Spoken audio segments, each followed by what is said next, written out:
ఓం శ్రీ కృష్ణ జగద్గురు పరబ్రహ్మణే నమః. ఓం నమో శ్రీ వేదవ్యాసాయ నమః.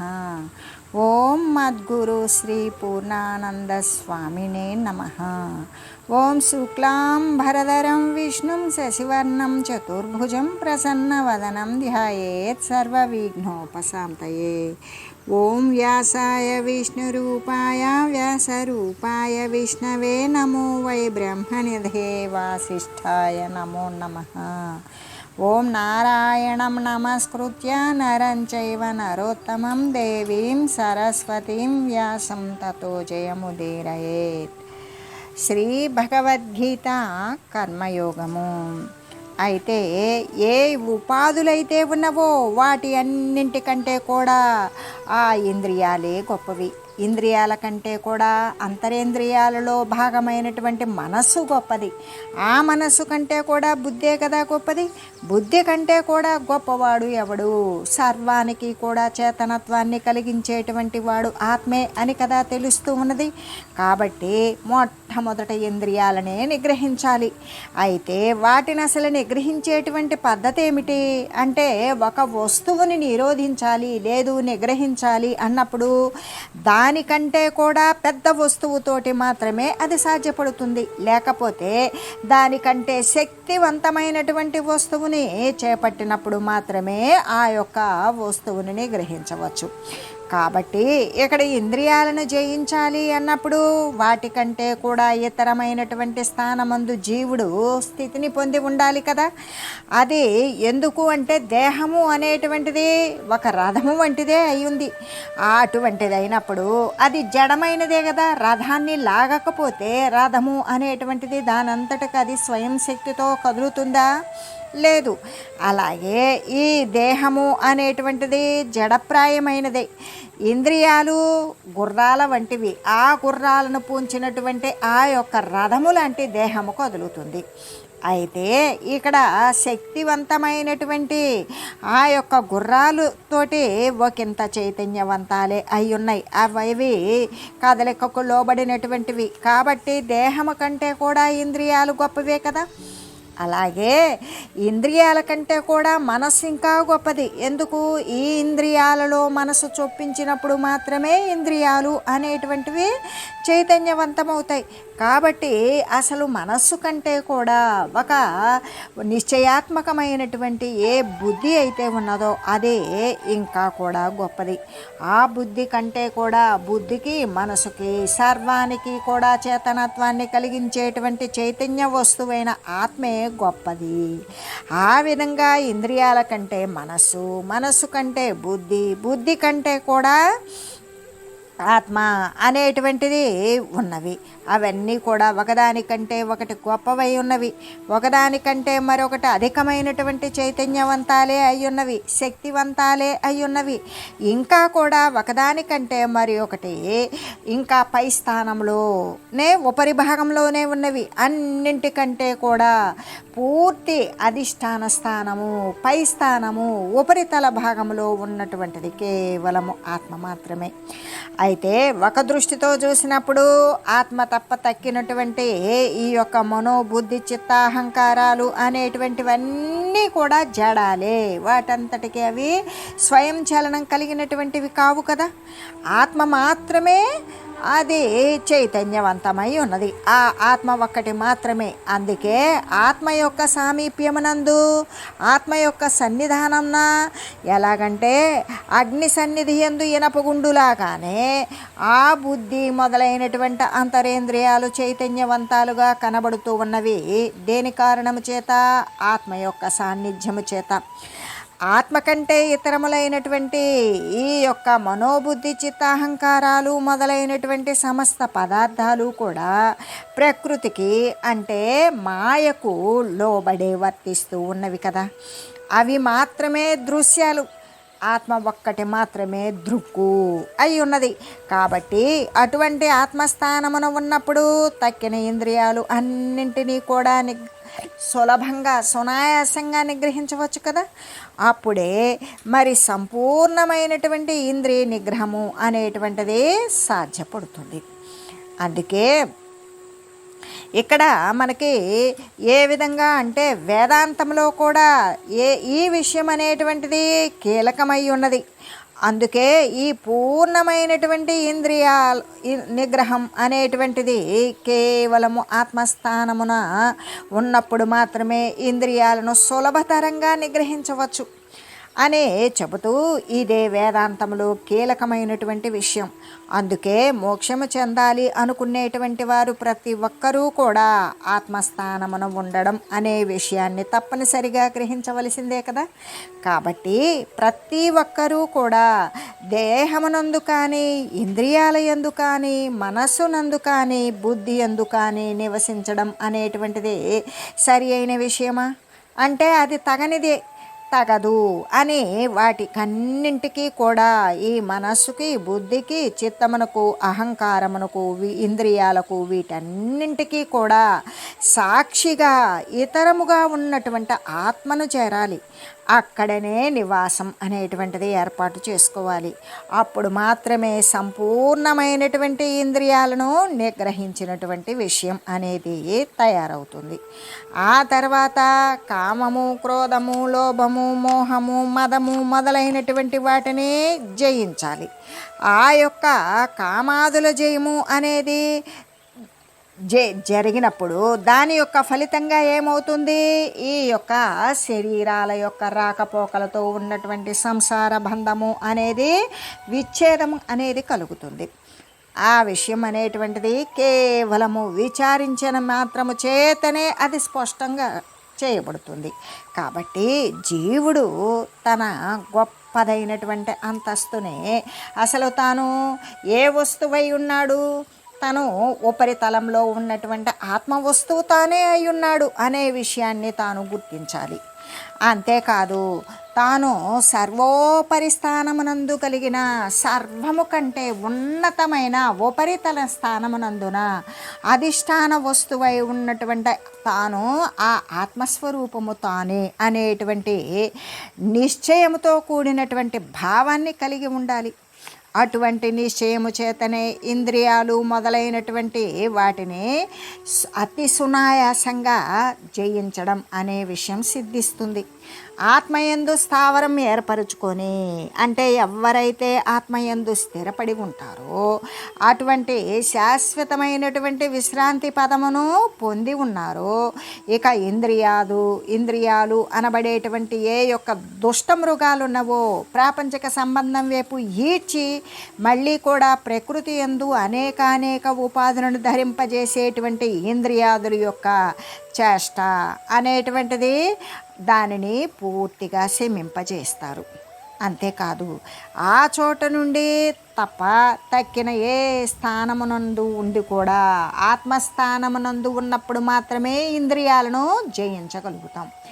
అయితే ఇక ఆత్మస్థానమునందు తప్ప ఇంకా మరి ఏ యొక్క స్థానాల యందు ఉన్నా, అంతఃకరణాల యందు ఉన్నా, పంచప్రాణాల యందు ఉన్నా, జ్ఞానేంద్రియాల యందు ఉన్నా, మరి పంచతన్మాత్రల యందు ఉన్నా, కర్మేంద్రియాలు యందు మొదలైనటువంటి ఇంద్రియాదుల యందు నిలబడి ఉన్నటువంటి స్థానమునందు అయితే ఏ మాత్రము కూడా ఆ ఇంద్రియాలను వశపరుచుకోవడం అనేటువంటిది సాధ్యం కాదు అని తెలియజేస్తూ బుద్ధికి ఇతరమైనటువంటి ఆత్మయందే ఎల్లవేళలా సదా సర్వకాల సర్వావస్థల యందు కూడా అంటే భూత భవిష్యత్ వర్తమాన కాలాల యందు జాగ్రత్త, స్వప్నము, సుషుప్తి మొదలైనటువంటి అవస్థల యందు కూడా నిలుకడను పొందేలాగా ఈ విధంగా హెచ్చరిక చేసి ఉంచారు పరమాత్మ.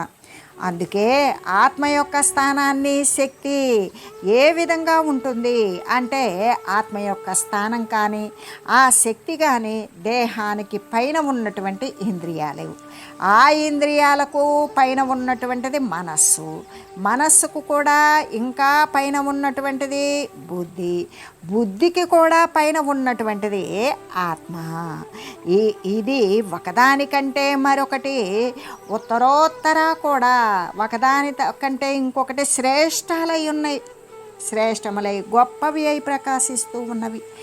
ఆ ప్రకారంగా ఆత్మ అనేటువంటిది అన్నింటికంటే ఇతరమైనదని, మరి అన్నింటికంటే కూడా ఉపరితల స్థానము అగ్రస్థానమునందు ఉన్నది అని తెలుసుకొని అటువంటి అనుభవము చేతనే ఈ కామము అనేటువంటి పిశాచము ఉన్నది కదా, ఆ యొక్క కోరిక అనబడేటువంటి ఆ పిశాచాన్ని ఎలా పారద్రోలాలి అనేటువంటి విషయాన్ని గురించి తెలియజేస్తూ, ఏవం బుద్ధేహి పరం బుద్ధ్వా సంస్తభ్యాత్మానమాత్మనా జహి శత్రుం మహాబాహో కామరూపం దురాసనం.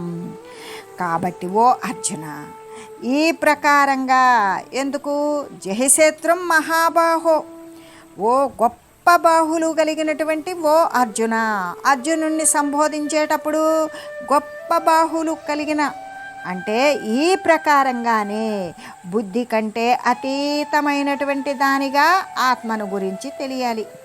అంటే ఇప్పుడు ఇంద్రియాల కంటే మనసు కంటే బుద్ధిని కూడా అతిక్రమించి మరి ఇంకా బుద్ధి కంటే కూడా గొప్పది అయి ఉన్నటువంటి ఆ యొక్క బుద్ధిని అతీతమైనటువంటి దానినిగా, బుద్ధి కంటే కూడా అతీతమైన దానినిగా ఆత్మను తెలుసుకోవాలి.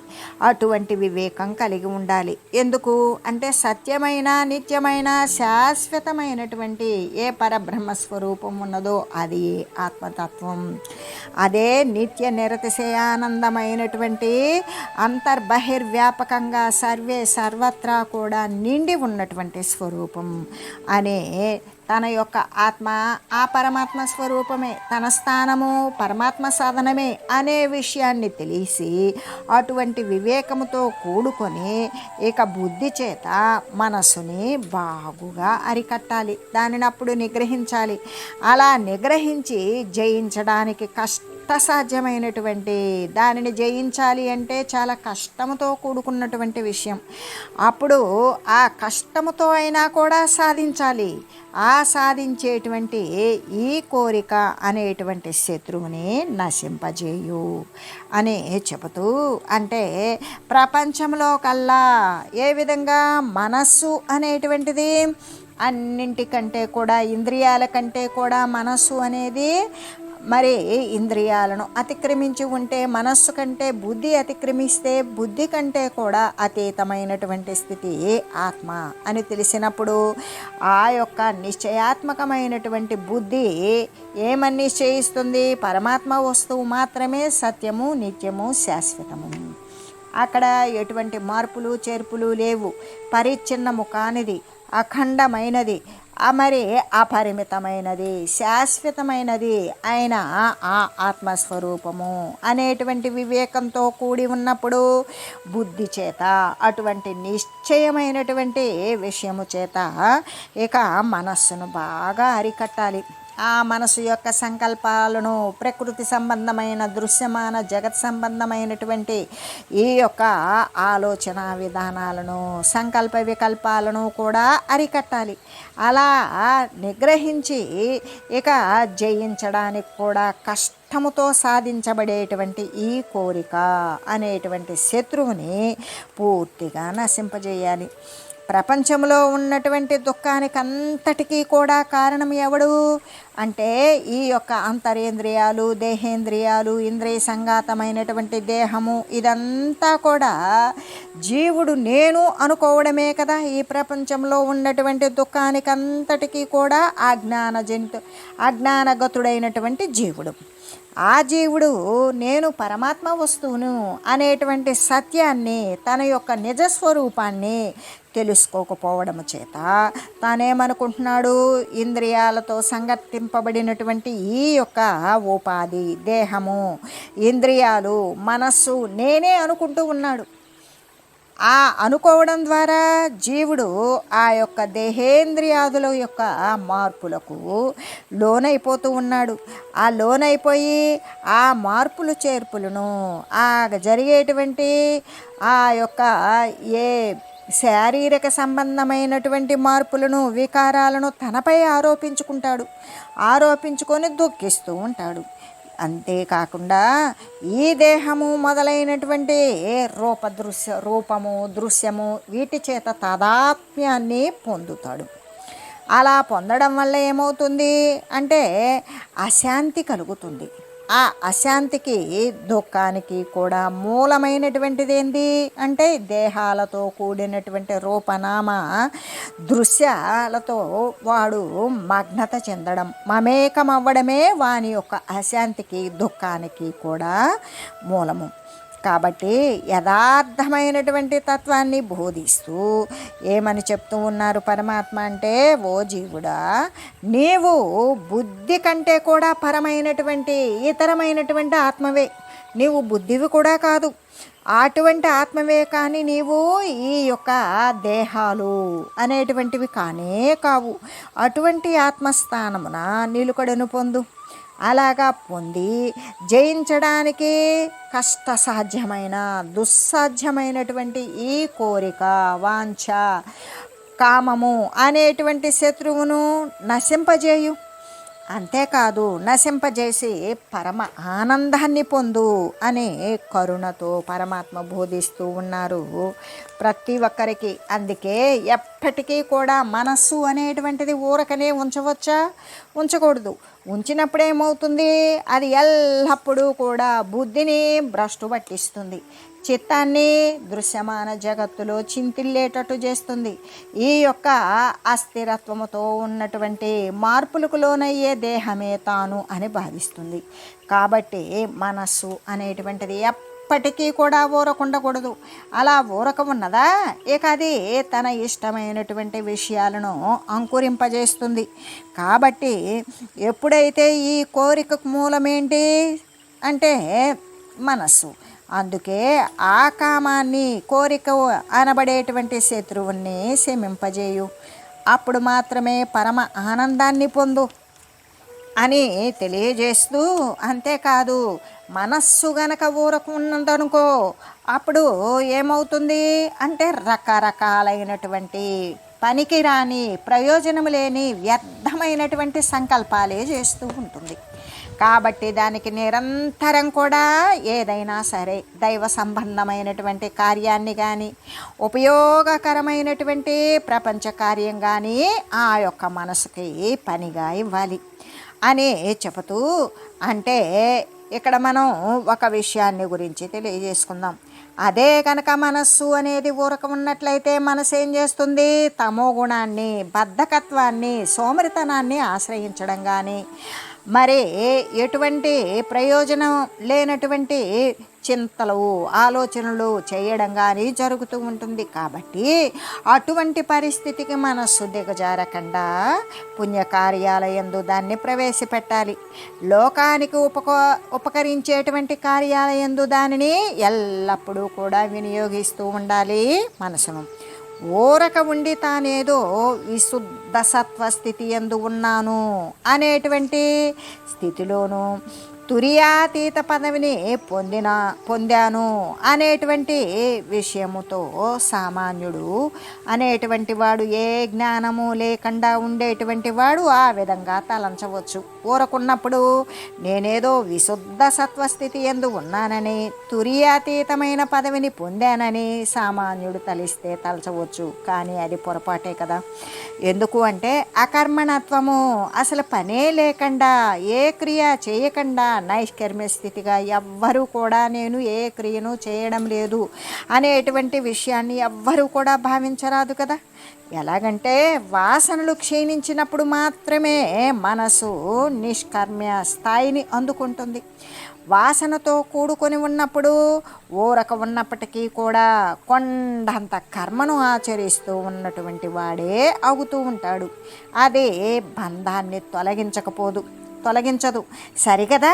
పైపెచ్చు ఇంకా కూడా ఆ బంధాన్ని దృఢం చేస్తుంది, గట్టిపరుస్తుంది. కాబట్టి మనస్సుని ఊరక ఉంచనేకూడదు.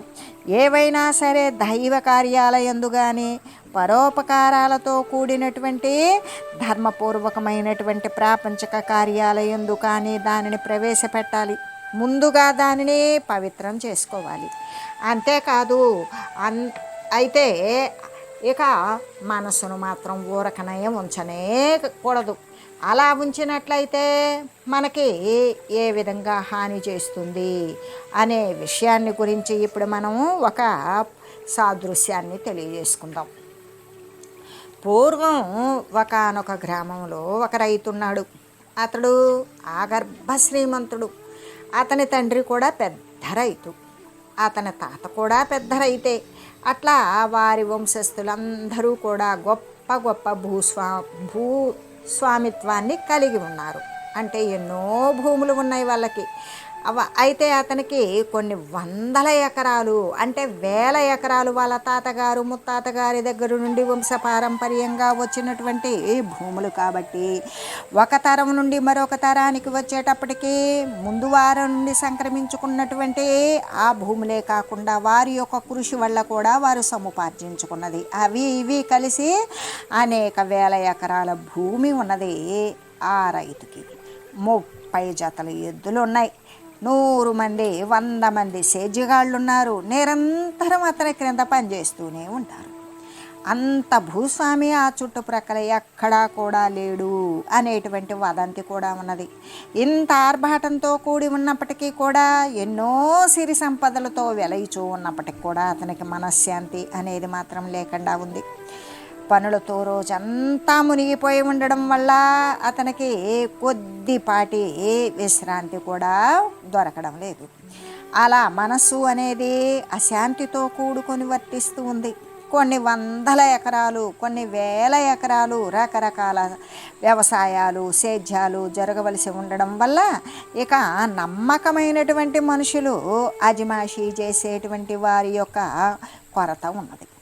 ఆ కొరత ఉండి ఉన్నందుచేత తానే స్వయంగా అన్ని పనులు చూసుకోవలసి రావడం వచ్చింది. అయితే అతని మనసు అయితే మిక్కుటంగా ఆందోళన చెందుతుంది. శాంతి లేదు, సుఖము లేదు, నిద్ర లేదు, విశ్రాంతి కూడా లేదు. ఈ స్థితిలో పడిపోయి ఇక ఆ కష్టంలో పడిపోయి దారి తెన్ను కానకుండా చెట్ట చివరకు భగవంతుడే తనకు సహాయం చేయగలుగుతాడు అని అనుకొని బ్రహ్మదేవుని గురించి ప్రార్థన చేశాడు. అలా ప్రార్థన చేస్తూ ఉండగా వ్రతాలు జపాలు చేయడం ప్రారంభించాడు. కొంతకాలానికి బ్రహ్మదేవుడు అతనికి ప్రత్యక్షమయ్యాడు. ఏదైనా వరం కోరుకో అని ఆజ్ఞాపించాడు. వెంటనే రైతు బ్రహ్మదేవునితో ఏమన్నాడంటే సవినయంగా ఇలా పలికాడు, మహాత్మా, నేను ఒక ప్రత్యేకమైన ఉద్దేశంతో మిమ్మల్ని ధ్యానించాను. నాకు లెక్కలేనన్ని పనులున్నాయి. వాటిని నేను సరైన సమయానికి నిర్వర్తించలేకపోతూ ఉన్నాను. ఈ పనులన్నింటితో కూడా నాకు విసుగు వచ్చింది. అసలు ఎవరైనా వీటిని నిర్వర్తించితే కానీ లేకపోతే వాటిని చేయడంలో నాకు సహాయపడినప్పటికీ నేను ఎంతో ఆనందిస్తాను. ఇదొక్కటే నాకు కోరిక అని విన్నవించుకున్నాడు. వెంటనే బ్రహ్మదేవుడు ఏమన్నాడు అంటే అట్లే అగుగాక అన్నాడు. ఇక అదృశ్యమయ్యాడు.